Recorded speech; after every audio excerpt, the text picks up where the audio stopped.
Hola, doncs estem aquí al Centre d'Art Maristany i farem una visita guiada per l'exposició Vanitas, que és una exposició que va obrir el dia 22 de gener i estarà fins al 2 de març, aquí a l'Espai de les Lleixes del Camp del Centre d'Art Maristany.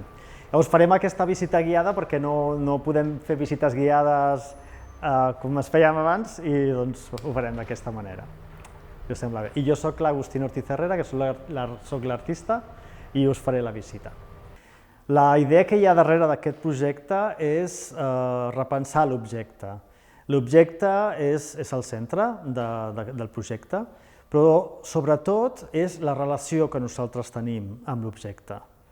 És a dir, ara veureu una miqueta els objectes que he seleccionat per a aquesta exposició, però a mi el que m'interessa sobretot és recalcar i posar sobre la taula la nostra relació amb la matèria, amb els objectes, en concret amb els objectes. Llavors, hi ha moltes reflexions darrere d'això. Una d'elles, per exemple, és per què nosaltres tenim una jerarquia tan marcada envers la matèria inorgànica, per exemple.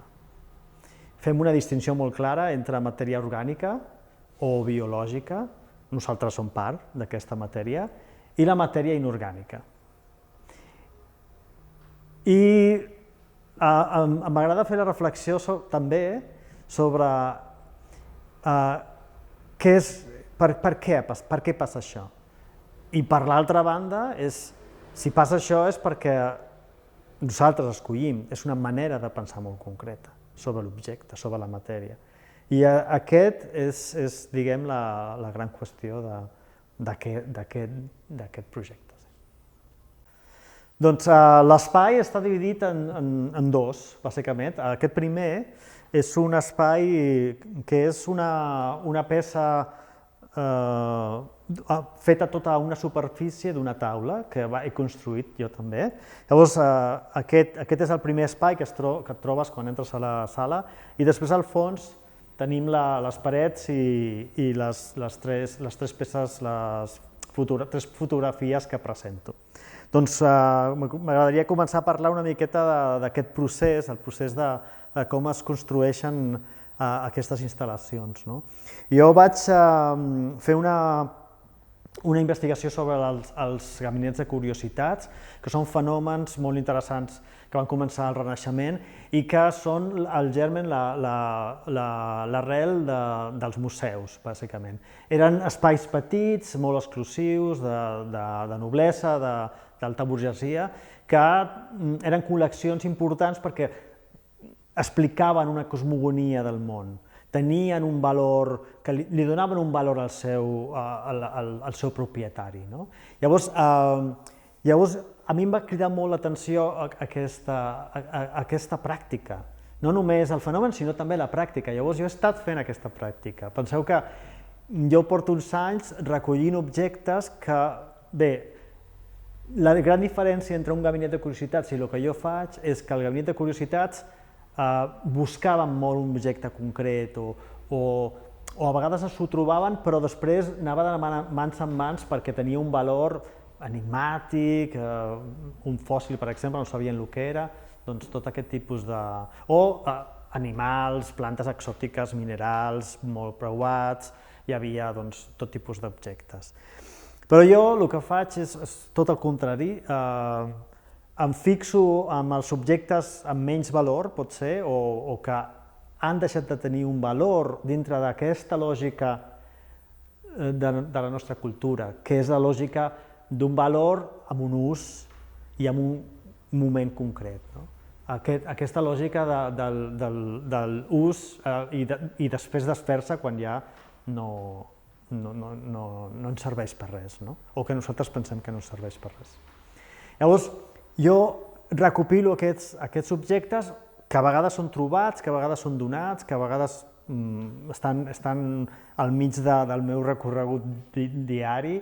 A vegades faig servir coses que em trobo a les mateixes galeries, que en aquest espai, per exemple, hi ha alguns objectes que m'he trobat. A vegades són objectes que estan prestats momentàniament, no?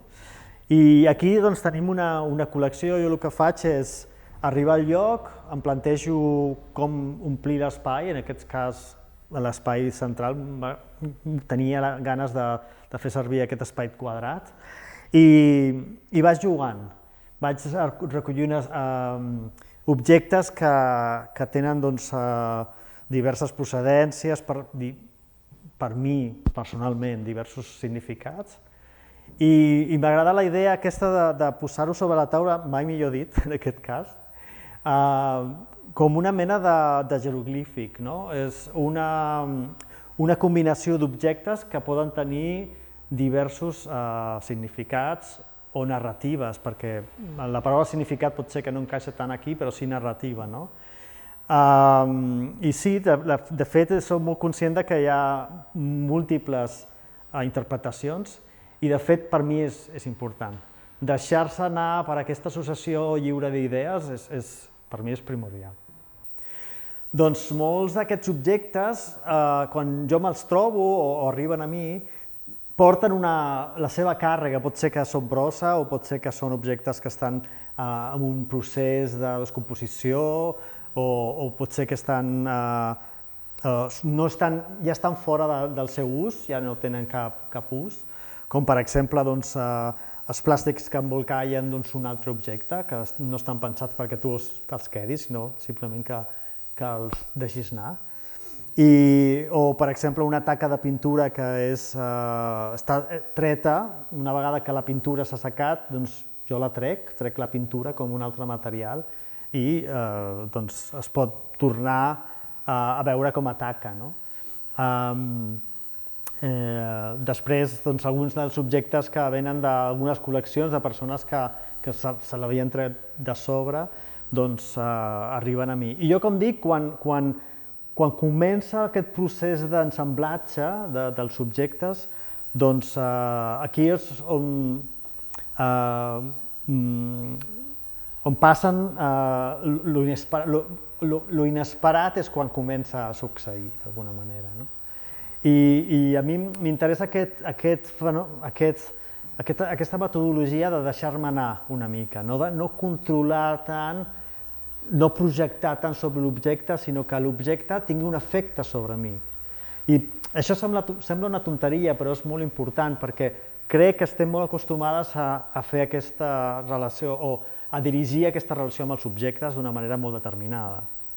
Nosaltres projectem sobre els objectes constantment, tenim una relació molt, molt específica, i a mi m'agrada revertir aquest procés de relació i deixar-me afectar per aquest procés també. Llavors, la veritat és que tant a les fotografies com aquesta composició que està aquí al mig, el que passa és que jo no sé com serà la composició final. Hi ha molts objectes que estan aquí i els altres que estan al magatzem. I diguem-ne que a poc els objectes van tenint una afectació mútua i també em van afectant a mi. I llavors el resultat és en aquest cas, aquesta peça que està aquí central. I una cosa important és que a mi m'agrada... Els objectes tenen, com dèiem abans, la seva càrrega, però també tenen la seva imatge. A mi m'agrada jugar a transformar aquesta imatge. I el que faig servir és molt la llum. Per mi la llum és una estratègia queer, en aquest cas, el color, la llum, la transformació, que crea una il·lusió sobre l'objecte mateix. Ja no és l'objecte que tenies abans entre les mans i que feia servir per contenir un líquid, sinó que té un altre cicle i un altre significat també. Com dic, la idea de narrativa és important i m'agrada aquesta idea de jeroglífic, de segments que es van ajuntant d'una manera o d'una altra i que poden acabar tenint una narrativa diferent per cada persona. Per això per mi és com una mena de joc que no s'acaba mai. Doncs abans parlava dels objectes i una cosa que he fet, que últimament estic pensant com part del projecte i com part d'aquesta estratègia de repensar l'objecte, és fer un llistat dels materials amb els quals està fet cada objecte. I m'he adonat que és una pràctica quasi bé obsessiva, perquè en el sentit que no s'acaba mai. Quan comences a pensar en un objecte, per exemple, quan parlo de les fotografies, a la fitxa tècnica normalment fas una fotografia impresa sobre paper, però a mi m'agrada també fer el llistat del material amb el qual està feta, doncs el paper fotogràfic, els pigments que es fan servir, la base de darrere, el marc d'alumini, la pintura del marc d'alumini, tot aquest tipus de material que conforma l'objecte final. I m'interessa saber fins on puc arribar, perquè me n'adono que moltes vegades sé que un objecte que jo estic definint com paper fotogràfic està fet de moltes altres matèries que estan ajuntades. M'interessa aquest tipus d'assenyalament perquè el donem per fet. I moltes vegades, quan jo, com deia, quan jo tinc una relació amb l'objecte, comences a preguntar-te coses que no t'havies preguntat abans. I llavors és part del procés. I a la fulla de sala